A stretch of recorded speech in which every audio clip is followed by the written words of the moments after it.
Morning. I hope you guys are doing good. This is an African reaction. I hope. I know I've not posted a video in a week. It's just that this week has been very turbulent and I had a lot of technical difficulties. I did. I even did some videos, but the quality was bad. But it turns out that there was a problem in my software, and it just messed up my whole week. And it was just. But as you can see, everything is better now. So, without wasting time, I've been thinking about it for a long time. I wanted to do because my video are usually very short, but I was like, because I had this subscriber, right, and he told me about Russia and in the Central African Republic. I've been thinking about it for almost 4 months, and I was like, okay, should I start doing long videos or should I continue with the short video? But I was like, okay, today I'm gonna give it a try. But first, I'm gonna react to the India Uzbekistan counter-terrorism. I watched this video before, and without honesty, I seriously enjoyed it. So let's go.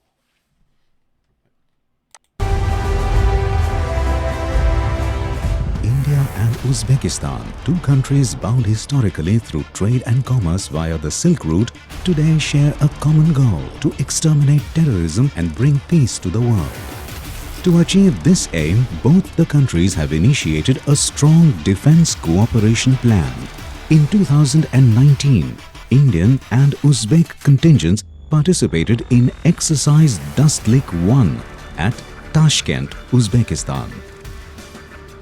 Dustlik 2 is a counter-terrorism operational exercise between India and Uzbekistan where the two mighty armies join arms to share and learn drills, tactics and technical skills.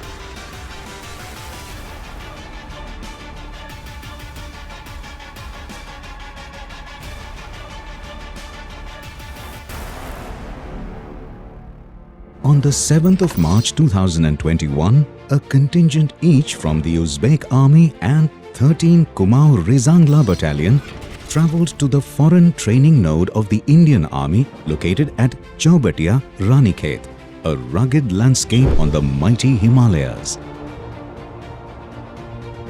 This 10-day exercise was primarily aimed at exchanging operational knowledge while enhancing interoperability between the armies of the two nations. Defense cooperation and military diplomacy are two important pillars of bilateral relations between two nations. We have come a long way. Today we have a common working group between both the countries on the aspects related to defense and counter-terrorism. We have moved way forward in the aspects of counter-terrorism with them, the discussions and such like things. And now we are looking at the cyber-security and defense aspects. I hope that this exercise will help a lot in the future. Okay, his name is Colonel Namilov Azizbek Ridinovich. Impressive. Of both countries in any field of military service.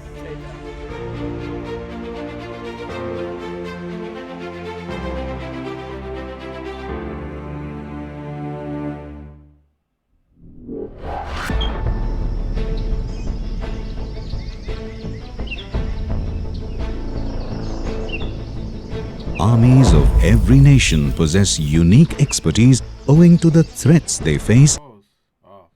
The new SIG, the new army equipment, but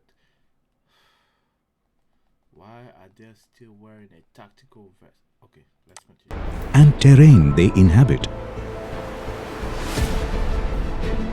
Uzbek too, they are not wearing any heavy armor, they are also wearing tactical vests, okay. But the difference is, do you notice how the Uzbek are compared to the Indian army? They dress up like in a very modern way, and honestly that's what I want for the Indian army.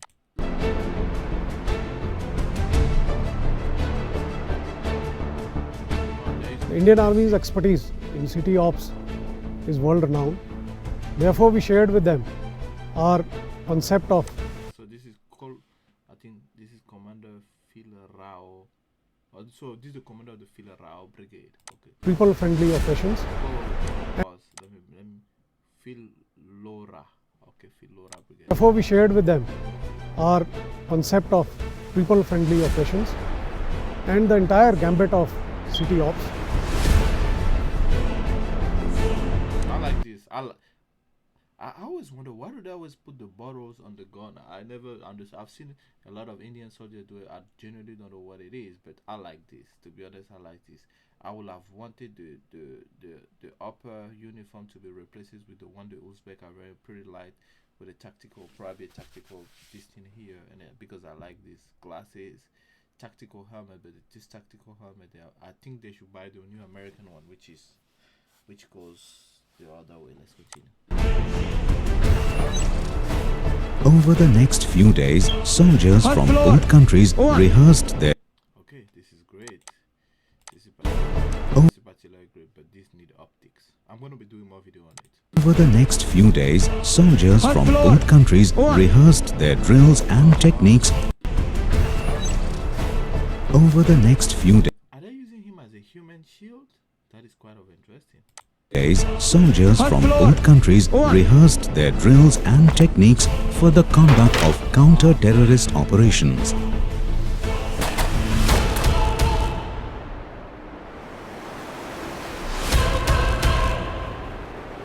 Oh, I like this. I really like this because as I was watching the movie Surgical Strike, I noticed that every time they put the rifle, they usually in the movie. Let me rephrase it. In the movie, one of the terrorists, like when he was killed, they tried to pull, I think, his rifle or something, or the guy tried to pick up the commander tried to pick up his rifle, but his rifle was attacked with a grenade and it blew up the thing. So I really like this. हमने उनको CICT operation में terrorism पर किस प्रकार से काबू पाया जाता है उसके बारे में बताया और जो ड्रिल्स CICT के इलाके में करते हैं वो उनको बताया. This gun looks nice, but I was wondering if if the Indian Army could buy ones with shorter barrel for the special forces.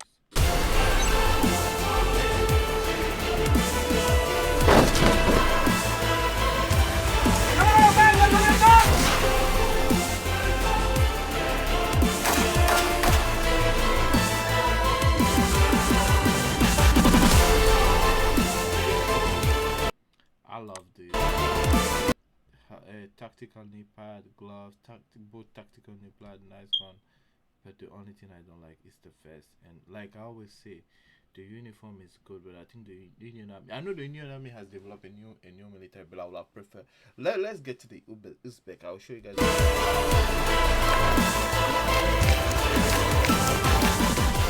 Likewise, the Uzbek army excels in survival. You see the Uzbek, this is what I want every Indian soldier to have. I may not be the government of India, but that's exactly what I want them to have. Thank you. Skills, a vital set of skills required by every soldier to enable him to survive not just against the enemy, but against nature as well.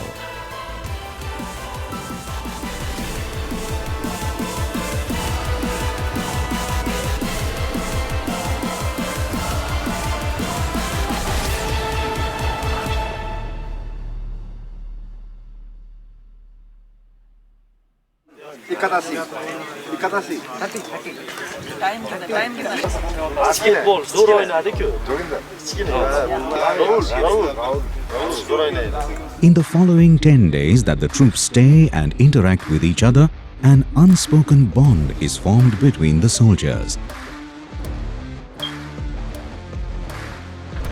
Despite language barriers and cultural differences, a synergy is formed amongst the troops. That's one thing that's absolutely true because I was observing that too. They communicate non-verbally through hand signals and body language. By doing so, the soldiers are developing communication skills beyond what can be recorded, replicated, or described in words.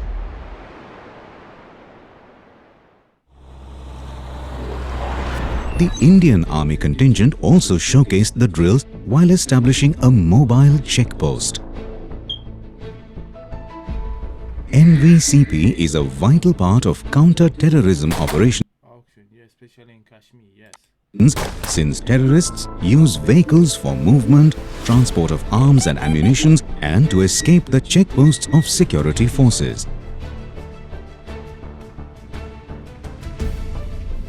One terrorist kill और driver civil police handover over. know something? Let's listen to what the guy just said. One terrorist kill or driver civil police handover over. And you want to know something so interesting about the way he said it is like, this is just casual business. We do this every day. The equipment being used by both the contingent is going to be of a lot of interest.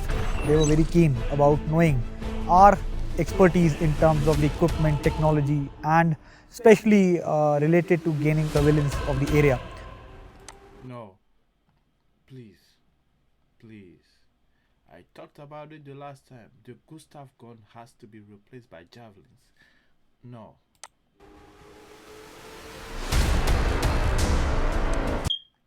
To be honest, whoa, that is a nice sniper rifle.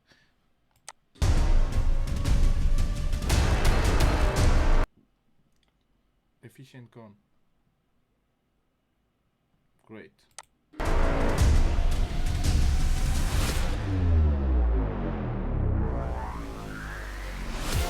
The exercise is also a vital tool to enhance team spirit and camaraderie between the troops by engaging in activities like sports and yoga. We also had a lot of games with them. We have joined games.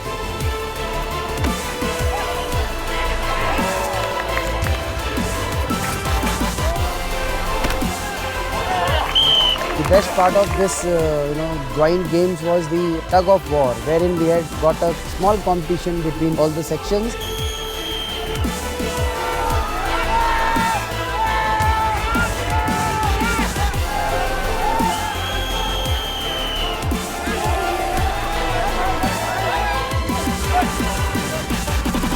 To be honest with you, you don't realize it. I've been watching the Indian Army, but this is the coolest thing about the Indian Army you will see.